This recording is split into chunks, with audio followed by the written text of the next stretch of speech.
They want to refresh that page to make sure that they have the most up-to-date information. If you have a website and you haven't touched it in 15 years, you know, first of all, shame on you, but second of all, Google might not crawl your website as frequently because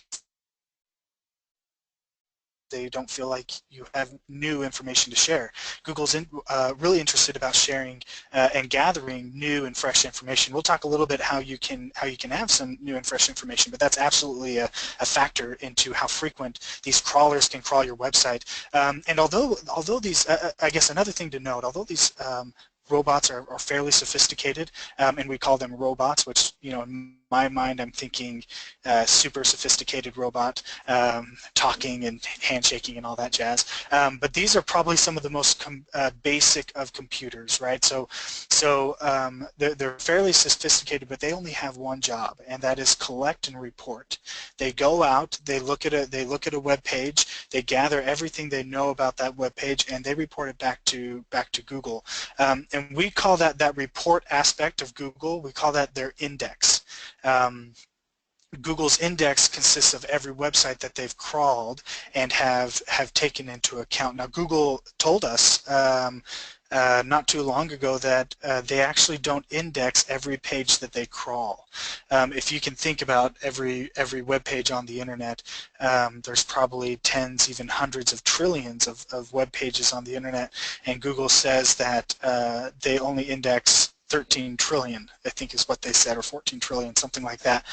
So they're only trying to collect the best of the information. Now, small business owners don't have to worry because you're fitting in the best information. Google has a responsibility to report out on your website. So I won't worry about whether, you know, they like you or don't like you, or whether they crawled you and indexed you or not. The sites that they don't index are websites that are really just not very useful to anybody. Small businesses, of course, are. The other thing that I would relate this index to is like a giant library. I mean, if you can think of the world's like even the Library of Congress, right? I mean, huge library, tons of books, and that they have available. And Google indexes a library like that, you know, multiple times a day, and just as they're gathering information and keeping that up to date. But if we look at Google as the library, or that index as the library, then Google themselves are really the best librarian out there and that had ever existed. I mean, think of the librarian who can instantly cross-reference any book or page that they have ever read. So when you go to that librarian and you say, hey, I want a book about a boy who has magical powers out of his wand, you know, she can cross-reference every known book that she has within her index instantly or near instantly, and bring back Harry Potter in that case. So but I mean, think about all the things that Google can do. You know, you can type in keywords like Utah County landscaping, which is Utah County is where I'm at and I live. You can type in Utah County landscaping, and Google will reference, and I believe I'll show you later on what they did, but they can find hundreds of thousands of results in less than a second. So truly the best of the librarians out there. So this process of Google being the librarian and taking account of the trillions of pages that they have indexed is really why we go to search engines, right? We need to have that information. So making sure that your website is crawled and indexed by Google is very important. There's going to be a couple things of tips that we can do to make sure that your website is indexed. I will say though, it's fairly rare for your website not to be indexed.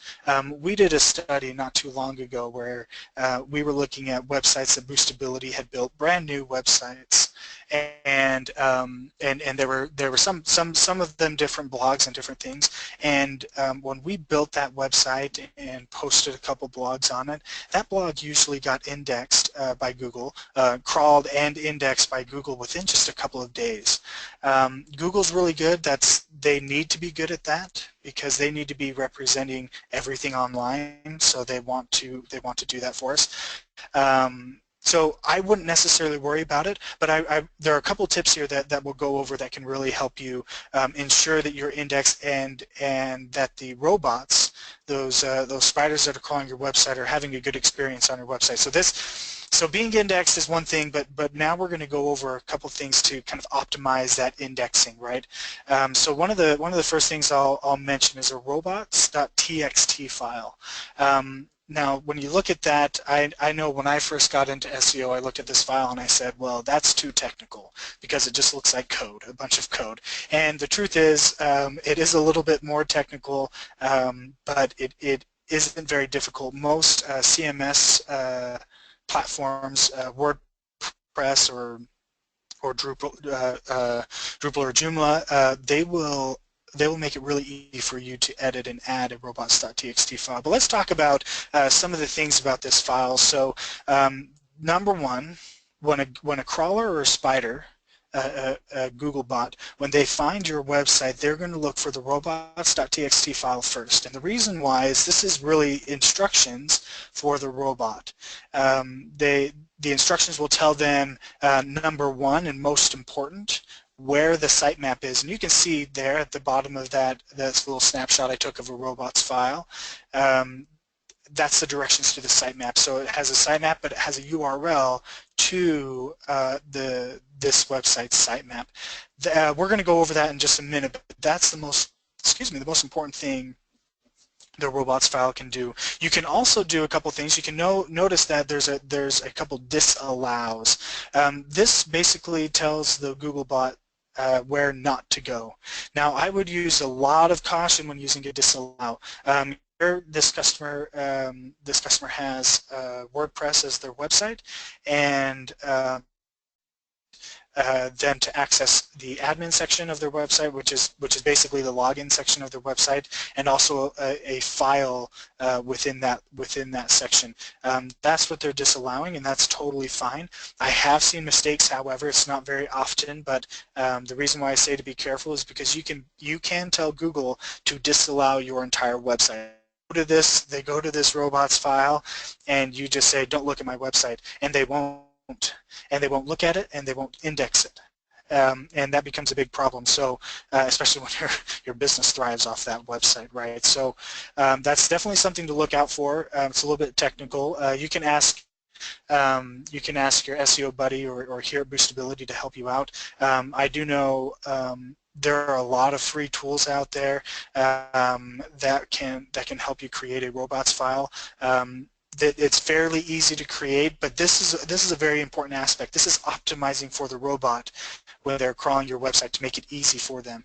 I had a mentor early on in my career who said that if you want somebody to do something, make it as easy as possible for them to do it. And that's very true in a general business sense. When you want somebody to purchase something from you, you got to make it easy for them to do it. But even from this aspect, you want that robot to see your entire website, and having this robots.txt file is a way for you to optimize and to make it easy for them to do that. So let's go ahead and look at that sitemap. So a sitemap is really just that. It's a map of your website, and in an even truer sense, it is a list of the URLs on your website. Now, sitemaps are very good. So this allows you the opportunity to list out the URLs so that the Google bot can just go to those URLs without having to find them in your website. But it's also a point where you can prioritize your pages to say which one's most important. And I will say that this is still a relatively undiscovered area of SEO with the prioritization of pages. Usually when you prioritize, if you put everything at 100%, it's like saying, when one of my parents would say, if everybody's special, then nobody's special. And that just meant, for me, they just called me special. I was a special little boy, I guess. So I'm joking, I really wasn't. But anyway, so we have, so what you want to do is you really want to call out those pages that you want Google to crawl the most, and those are pages either that you update most frequently or that to you are most important and that you feel hey, Mr. Googlebot, you're going to really like this page, and you should visit this first because this is the most important page, and then the rest of those aren't. So you can see here what this person did is he put everybody else at all the pages at 81, but his home page he put it 100%. That's generally a good practice. What you're saying is, hey, I have a 100%, that's my priority, and everybody else is just the same. You can hit those when you want to hit those. Now, I will say that not having a sitemap, it isn't 100% necessary. So you don't necessarily need a sitemap for Google to crawl your website. They can do that regardless of you having the sitemap, but it's exactly what I mentioned earlier. You want to make it as easy as possible for Google to crawl your website, and this is making it easy for Google to crawl the website. So that's why when we talk about SEO, we talk about optimizing the Robots.txt and the XML sitemap. Now, I will mention the sitemap is very similar to the robots file in its ease and ability to generate. There are a lot of free tools. You can just Google sitemap generator and find a lot of really good tools. Over at Moz, Rand Fishkin says to use caution, and I would agree with him when using automated tools for your sitemap. Don't just trust that tool. If you think about Google, Google is probably the most sophisticated computer out there, even with its unsophisticated robots that crawl, they're still the most sophisticated out there. So if you use an auto generator, that crawler is probably not going to be as good as Google. And so when Google goes to the sitemap and it was auto generated, that might be a problem. So just because you might not be included of all the pages that you want. So there's that aspect. A lot of CMSs allow you to generate a sitemap from the CMS, and I typically recommend that. WordPress, I know, has a couple tools. The reason why I recommend that is it doesn't use a crawler to generate the sitemap. What it does is it basically says, well, what are your pages? And let me gather those and list those out, so you won't miss any pages when doing that. So that's kind of what I recommend. So those are two aspects that you can really look to optimize for the Google crawler. Now, one thing that I will mention too, how do you know, and this is a common question we get, well, how do you know if Google has indexed your website, or what pages they've indexed? And this is a very question. We use the method, the site colon method, and I'll show you what that looks like. So you can enter site colon and then your website, no spaces, and then your website into the search bar, and that will show you what will happen. It's pretty great. What will happen is Google will actually list all of the pages it has crawled and subsequently indexed into their search engine. This is a very handy tool when say you signed up with a crummy SEO company and something happened to your website, you lost all your traffic and you don't know what happened. You can do a site colon and your website, and you can find out if Google has stopped indexing your website for some reason, right? That's an extreme case. Like I said, these are rare cases, but I think as website owners, as small businesses, business owners, and managers, webmasters, you ought to have a pulse on whether the site is indexed, or if there's some reason why one page doesn't get indexed over another, and you can list out those pages. As you can see, Boostability has here at the top, it says about 1,610 results. That's how many pages Boostability has indexed. I will say for the average small business where they have 15 to 20 pages on their website, this aspect's really easy because you know the pages that you have, and you can go through each of those pages that are indexed and look at those and say, oh, one's missing or two of them are missing. For Boostability, it's a little bit more difficult. We can't really use this site colon because that's 1,600 pages. We'd have to go through a lot to get a good understanding of where we are as a company and how many pages our website is indexed. Now, from this aspect, you have the question of, you know, and looking at this, what if it's blank? What if you do the site colon search and nothing shows up? Like I said, this is fairly rare, but there's a one-stop shop that you can get to solve that problem, and that's Google's Search Console, formerly known as Google's Google Webmaster Tools. Now, Google Search Console is something you can install on your website, and what that does is it allows Google to read your website. It verifies that you have ownership of that website, and so Google will send you special messages through Search Console to tell you if there's something wrong, but you can also interact with Google via Search Console as well. Now, I will say that installing Search Console is an absolute must. I mean, if you're trying to rank well, I mean, wouldn't you like Google to communicate to you if you had errors that are halting your efforts from ranking on Google? And of course the answer to that is yes. So when thinking about Search Console, I guess it's a must. Absolutely have it.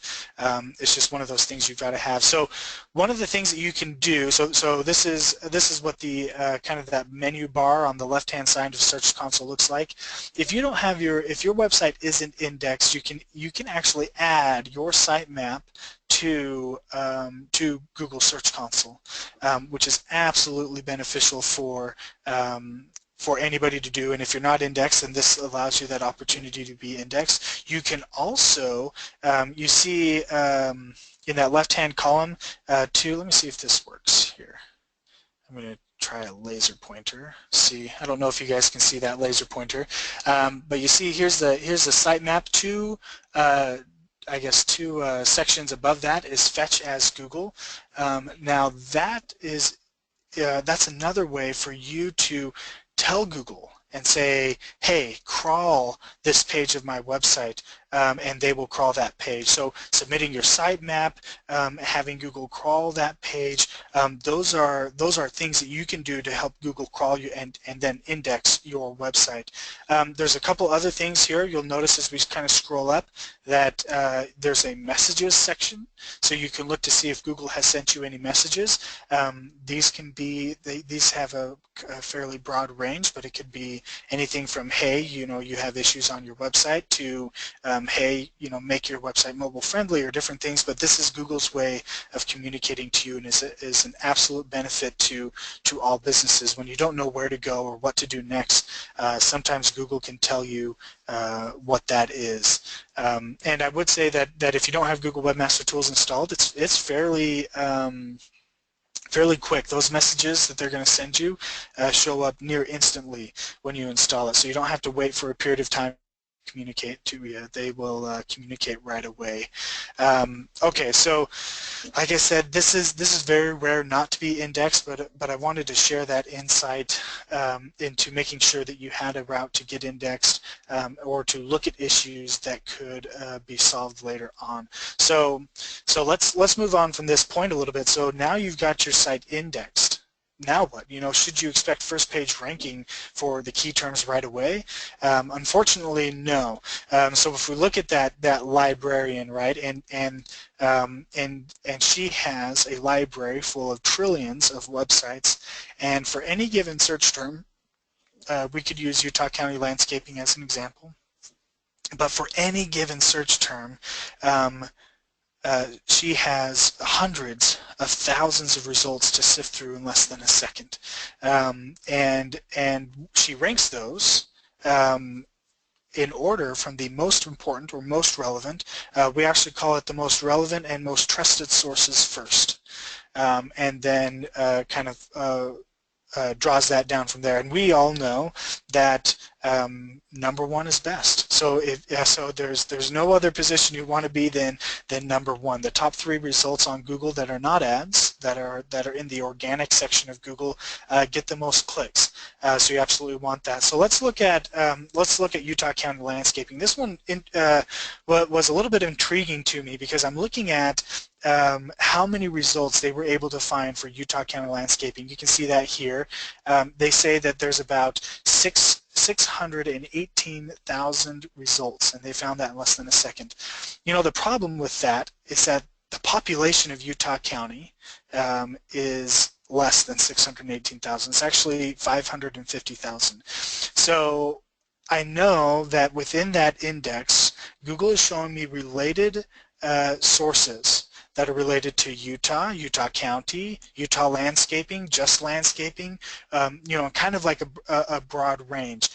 There's no way that any user is going to find or sort through or identify all of those 618,000 websites. And in fact, when somebody types in Utah County landscaping, they're probably just going to look at the top 5, and that's if they're you know, if they're searching.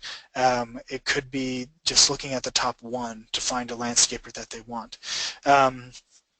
So when looking at all that they have to do, what can we as small business owners do to rank on a website? Now, this webinar can't go over everything, so I'm gonna go over a couple key elements within this, but there's probably going to be a later webinar to go more in depth on what it takes to rank on Google. Obviously, being indexed is one of the most important things in which we want to cover. But I'm gonna take a slight tangent here and talk about relevance and trust, and then we'll go back to indexing your website. So relevance and trust are really those things that we talk about that get a website to rank. In fact, you can sum up all the factors. Google says there's like over 200, or that's what the industry is saying, factors in ranking a website on Google, and you can take all of those factors and whittle it down to 2 main aspects. That's relevance and trust. How relevant are you to the search term? In this case, we have Utah County landscaping, right? How relevant are you to that search term? And then how trusted of a resource are you? And trust we usually consider off-site, so link building, or links are a big aspect of building trust.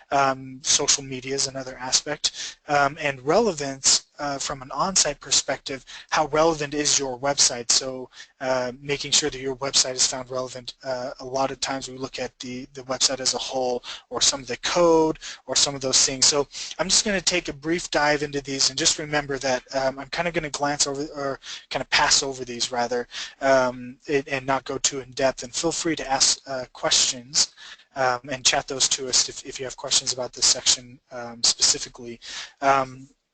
So let's talk about relevance a little bit. I make sure that in every webinar or every speaking event that I go to, I want to make sure that I give this one tip, and that is optimizing your title tag. And I'll go a little bit more in depth into that. But the reason why that's the one tip that I make sure I always give, and that's on the relevance, right, because that's on your website. The reason why that's the tip I always give is because that has proven to be the biggest impactor in making sure that you rank. When you look at websites that rank for given search terms or don't rank, very often they rank because the keyword or the key term they're targeting is inside the title tag of that page. Now, it's fairly simple to edit your title tag. There's key things that you need to know about your title tag. Moz has done a great job. They're a great SEO resource for information. Boostability has information on this as well, on optimizing your title tag. So you can check out our blog and search for that, or even search some other industry experts as well. But optimizing your title tag, the key things you want to do is you want to include your keyword term, and you want to include that right at the beginning. So if your term is Utah County landscaping and you have a page dedicated to you know, the landscaping service that you do, and also that it's and a Utah County page, then you can put Utah County landscaping in your title. Now there's other things you can do with your title and different things that can help, you know, making sure that it doesn't exceed, I think like they've just changed it, and they're always changing it, but somewhere between 55 and 60 characters long, you know, making sure that that stays there. All those things are great and good to do. But what's most important is making sure that your keyword term is included. Okay, I'm done with that little side rant there. But I just wanted to make sure that I mentioned that. There's also some things with your website and making sure that you're relevant and optimized for relevancy, is to make sure that your content on your website is unique. You know, so that means don't copy content from other sources or other places. I know that sometimes this can be difficult, especially for those who have e-commerce stores and all their products they just use the default descriptions on those products, and those default descriptions are used across, potentially 100 or so other websites. So I understand how difficult it can be, but Google looks at the content, and they look at how relevant you are, but there's a little bit of trust in that too, or a little bit of authority that can be built. If you're just copying somebody, you're not as authoritative as maybe you could be. So that's definitely something to consider. But also make sure that your content on your website solves the user's concerns. I'm going to go back to this Utah County landscaping. If you're a Utah County landscaper, you need to make sure that you're solving the concern or the problem the user has. And in this case, the user's looking for a Utah County landscaping company. So when they come to your website, you need to make sure that you tell them that you are a Utah County landscaping company, and you have to have a clear call to action. That's either a phone number or a form for them to fill out or something. You need to help direct them. Users that are confused and don't really know the purpose of the page or the website leave very quickly. And it's very unfortunate. I know some business owners who have been in their industry for a long time just automatically assume that everybody knows what they're talking about. So, Utah County landscaping, if you're talking about the type of shrubbery that you trim or the different things like that, that might be a little bit too technical, and you might need to lead some of the users that come on your website down that path gently, right? You need to guide any user down that path. So that's definitely a tip that I would use. Now, when using trust, we usually talk about link building, and I'd like to give some specific tips on that too, rather than just say do link building because it's good and everybody says that it's great. I normally advise, and I want to make sure that I say this with all, with all the energy I have, but also I understand that I work at an SEO company, so there might be some problem with me saying this, but I advise that small businesses, especially small businesses, use an SEO company, a reputable SEO company, to do their link building. And I mention that because there's so many things in link building that could be problematic. It has changed so much over even my experience in 7 years in being in the industry. It has changed dramatically, almost 180 degrees, where now links that you were doing 2 or 3 years ago are now not the links you should be doing now. Now, I say that because I want to make sure everybody's safe. That's one, you get involved in a link tactic that isn't great, or you sign up with an SEO company that isn't great, there is definitely potential problems that could happen with the link building. But there are 2 types of link building that I wanted to mention that I think small business owners can do, and I think they can do fairly well, and this will help your website rank. The first one is business profiles. We call them business profiles. It's business citations is another term that can be used. These are websites like Google My Business, Yelp, Yellow Pages, Bing, and Foursquare. There are a lot of these websites out there, and you can easily find them. You can even Google business citation websites. That term alone will find you a bunch of those websites. But what you want to do there is you want to optimize each of those, claim each profile, and number one, it'll include a link back to your website, which is fantastic. But the second thing that it will do is it will help Google validate your information, because you're including the same name, address, and phone number. We call that the NAP. NAP, name, address, phone number. You're going to include that across all these other websites, and Google's now going to trust you more because you are consistent across all these websites. That is an important factor, and I think small business owners have a really good shot, and in many cases have a better shot than SEO companies do. SEO companies will do the exact same thing. They'll go and they'll claim a listing. They'll put the NAP, the name, address, and phone number on there and optimize it and do a great job, and can provide that service for you. But that's something that you can do yourself, and I advise that you do it. If you're still thinking, well, I'm not ready for an SEO company yet, absolutely, Business Profiles is the way to go. The last thing I'll mention as a great way to build trust online, and this is less for Google and more for users, but is to have a good social media presence out there. I know it's hard. I deal a lot with plumbers and contractors, you know, your roofers and different contractors like that, and I will say that a high majority of them have a hard time with social media. It isn't to say that they don't themselves enjoy social media or anything like that.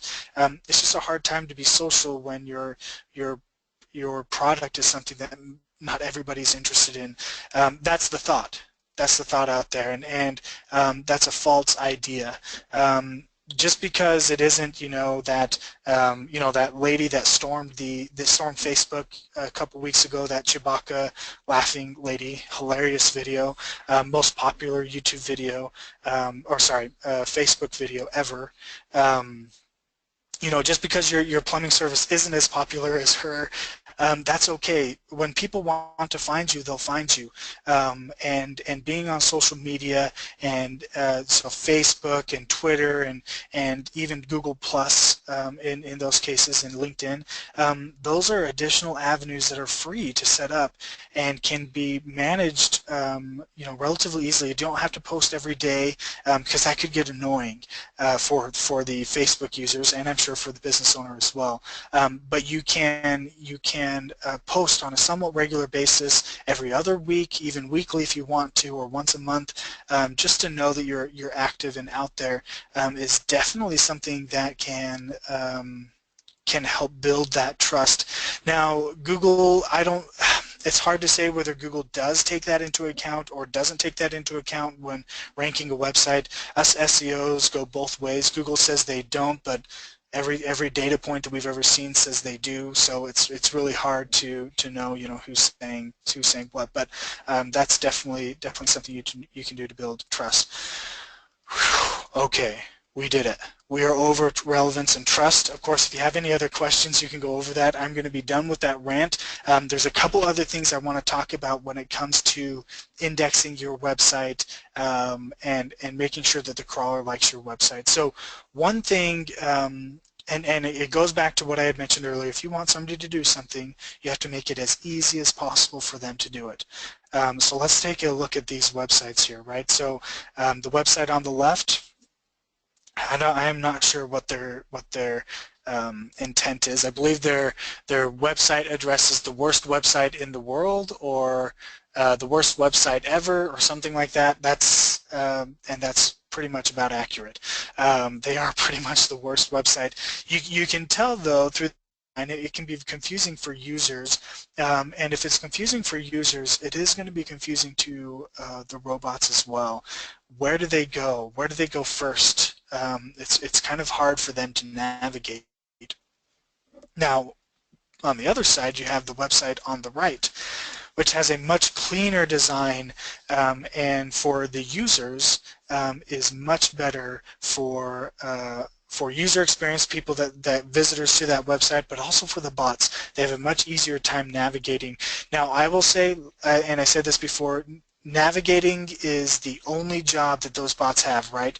You gather and you report back. And so they, on both of these websites, they can gather and report back, but making it easier for the robot to do so will make it better for you, right? And making sure that they gather everything that they should be gathering.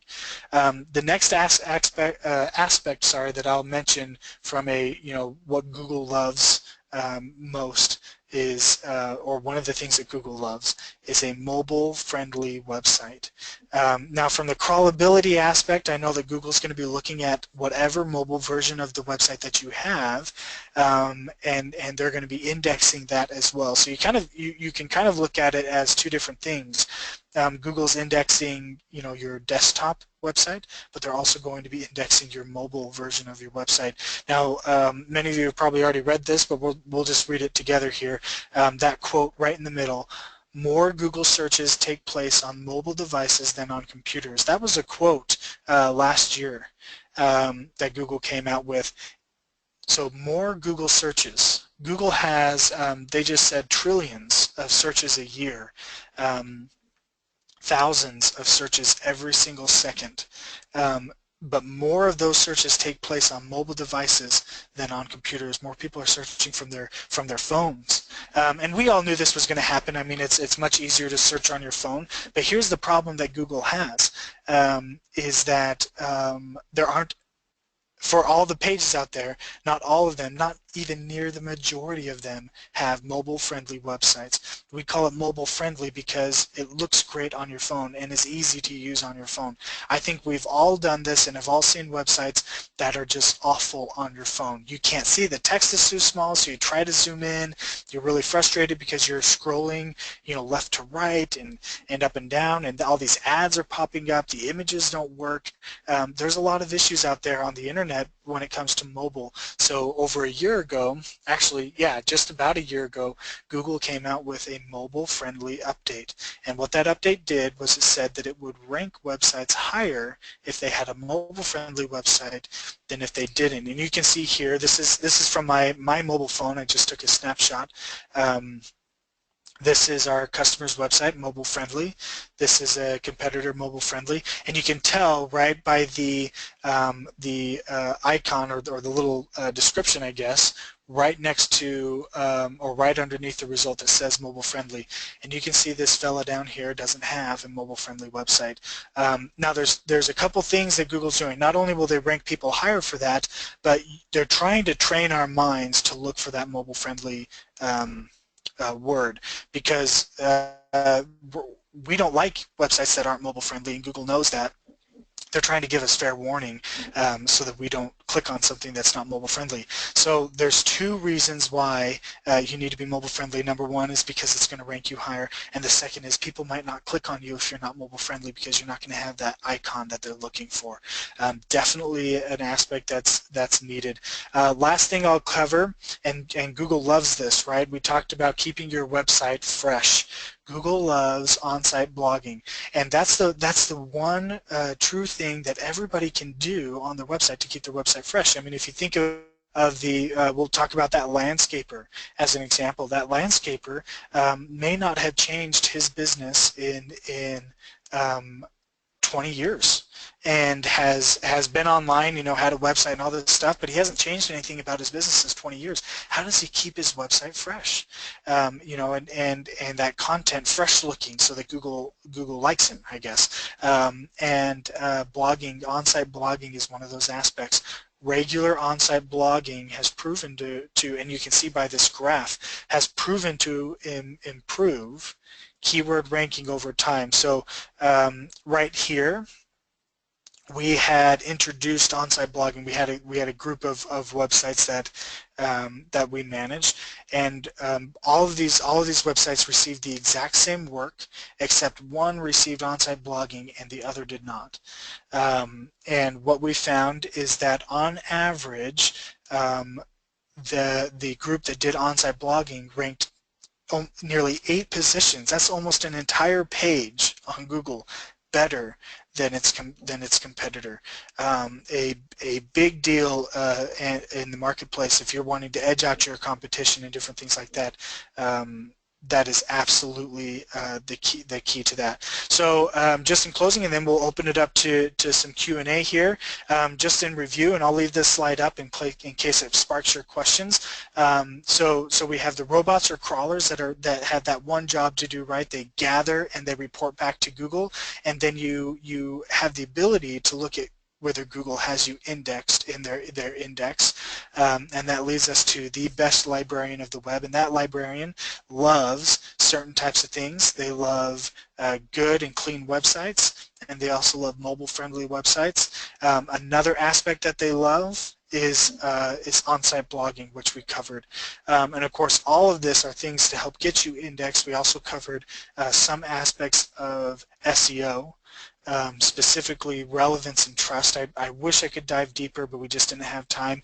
I think each of those could use their own webinar, just a webinar solely on relevance or even just aspects within relevance. Just some solid information there that hopefully we'll have here soon.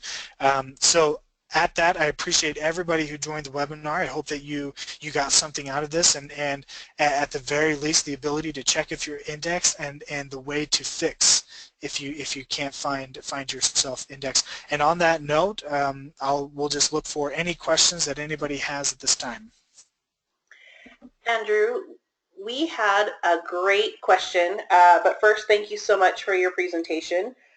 I know that many people have gotten valuable insights into how to make their websites rank higher. One of the first questions that we got a little early on in the presentation that I think you could touch on a little bit more is just a little bit deeper explanation about robots and where the robot file goes. That seemed to be kind of a topic that people wanted to flesh out a little bit more. Yeah, absolutely. Thanks. And that is a great question. So these robots are really just computers at Google, and they're just meant to crawl the internet, right? So we call them spiders too because they crawl, and it's the web, so it's a spider in the web, and they'll crawl your website. And that file, that robots.txt file, it's an actual file on your website. So when you go to most any website, it is a file that you can add as a subfolder. This is really technical. We might be able to help this question specifically offline because I'm going into subfolders, and I know that this is just really sometimes confusing.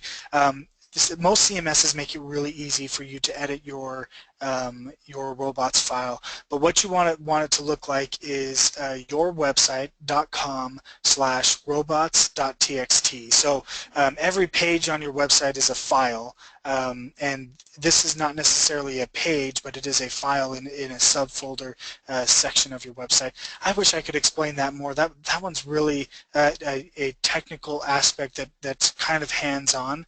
But if you look at your CMS, I know that there are some things that you can do just to help your the CMS of your website to get that robots and make it optimized. Thank you so much. Yeah, I hope I answered that question. That one's a little bit more technical, and I'd love to be able to take that offline and maybe help that individual out specifically. Yes, not a problem, and I appreciate you trying to recap a very technical question in a short time that we have. Another question that I found that a lot of people kind of have is explaining a little bit more about mobile friendly. We had Monty ask, why does Google consider websites that resize a page to screen size as mobile friendly?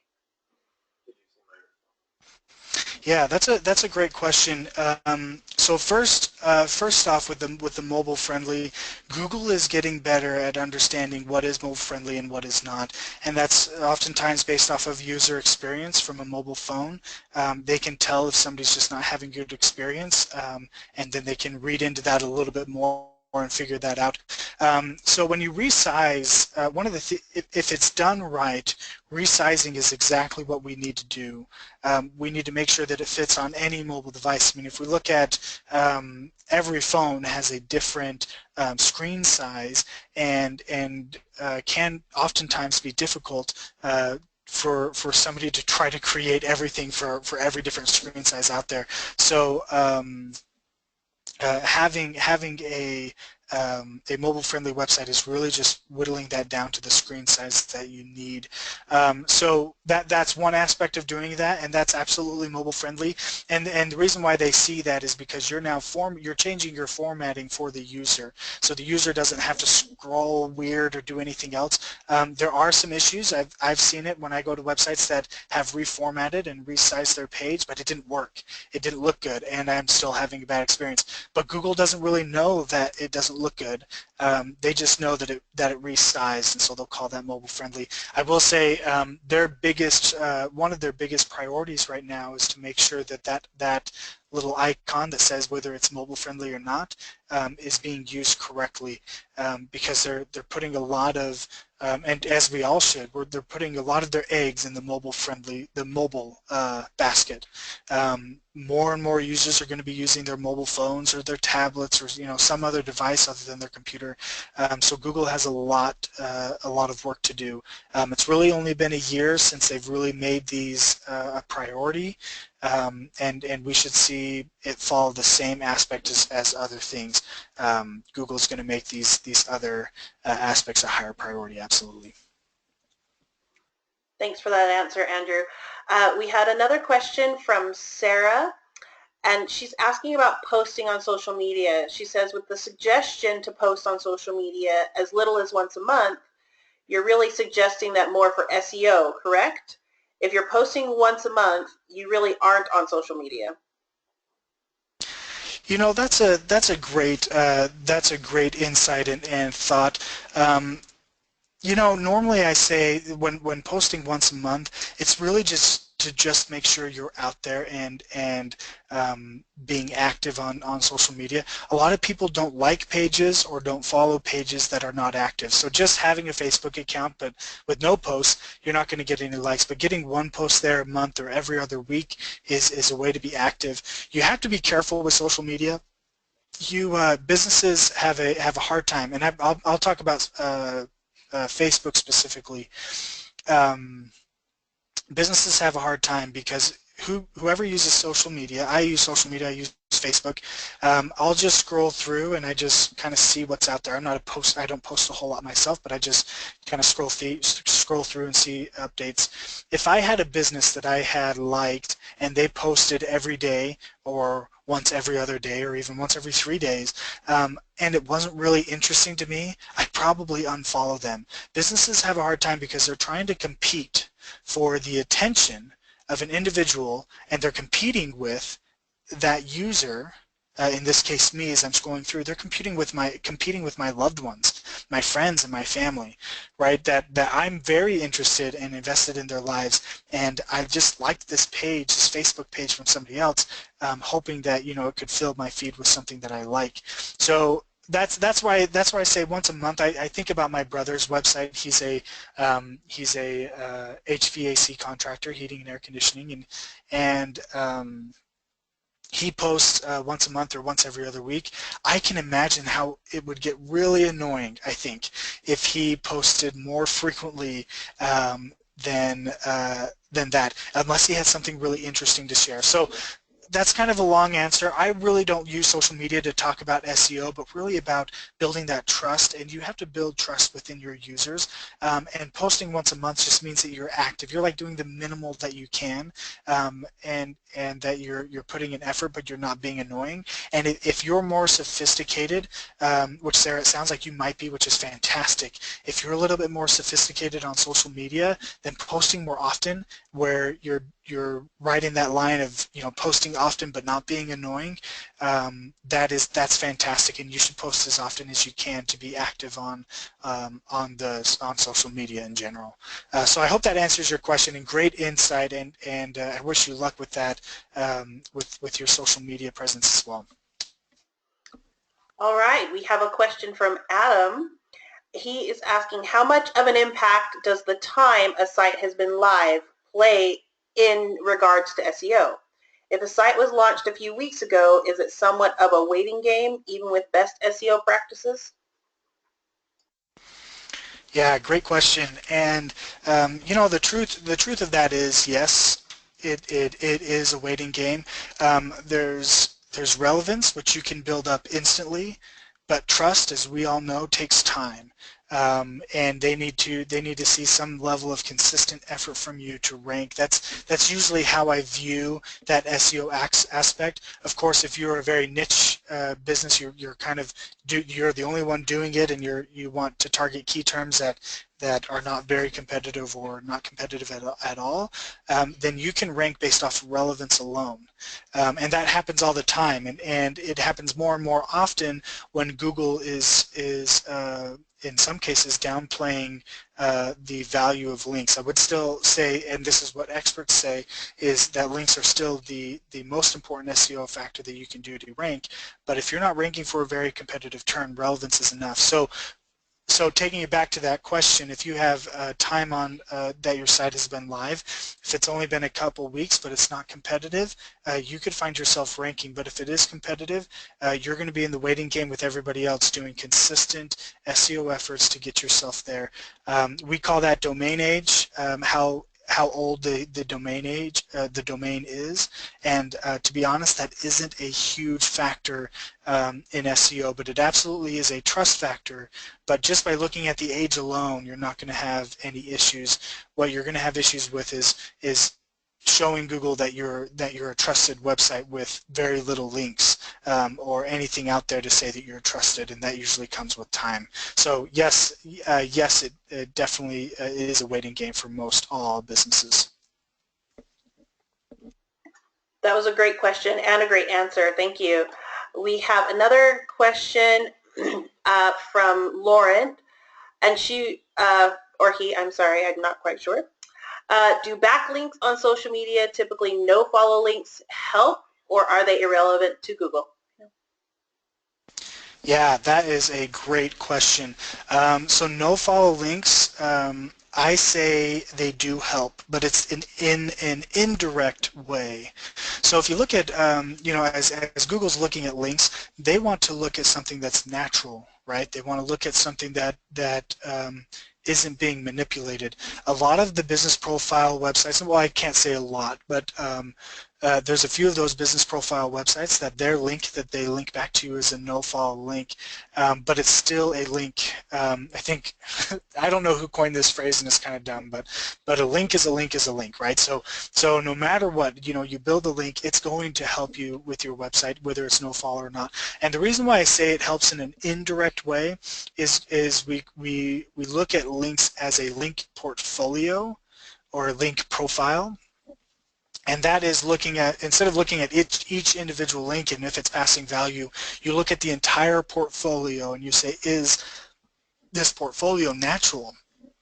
Is it going to pass value? And no-follow links in my book are one of those that help your portfolio look natural. More and more people are using no-follow links, and Google still has to identify if there's trust there, and they need to show that. So no-follow links will or do provide that value. It's kind of in an indirect way. So as part of our SEO strategy for boostability, we do incorporate no-follow links. Not because it doesn't help you directly, but we want to make sure that portfolio, that customer's portfolio, is natural. So we don't want to come across as super spammy. So we want to do our best to be as natural looking as possible. All right, we have a great question coming from Monty. His question is, as a small town contractor, how do you differentiate your content from other local competition? I know content is king, but the content and services are essentially the same. Without keyword stuffing, what are the top factors for boosting rankings above competition? You know, Monty, without keyword stuffing, I just don't know if there's anything you can do. No, I'm kidding. I'm really kidding. Don't quote me on that. That's awful. I hope we're not recording that. We need to delete that. Anyway, no, that's a great question. In fact, when I'm working on my brother's website, both my brother and my dad both have the same business. They're both HVAC contractors. They have separate websites, separate business licenses, and everything. They're competitors. They actually even do business out of the same city, and they both wanted me to do their on-site SEO. and I was like, well, crap, how do I write content for one and write content for the other, and make sure that it's unique?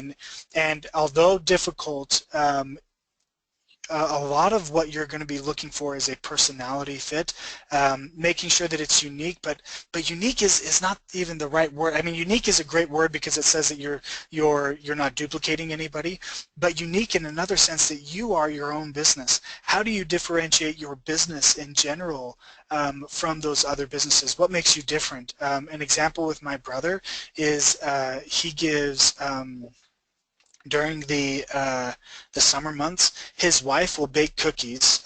True story, because he's a small business, so he has four other employees with him. His wife will bake cookies and will bring those cookies to the house that they did work for right after they're done finishing with that work. And so every morning she'll just bake, you know, dozens of cookies, and throughout the day we'll have those delivered. That's something that set them apart, and that's being a unique business owner. So how do you the question should be, how do you convey your uniqueness through your content? So the idea is find out what's unique, Monty. Find out what's unique about your business against everybody else. What makes you different? Are you, you know, is it the price? Are you cheaper than the big guys? Or are you a neighborhood, you know, you're kind of, you're their neighbor, so you're going to come, you're going to be super nice, and that's who you are. You want to make people feel super comfortable.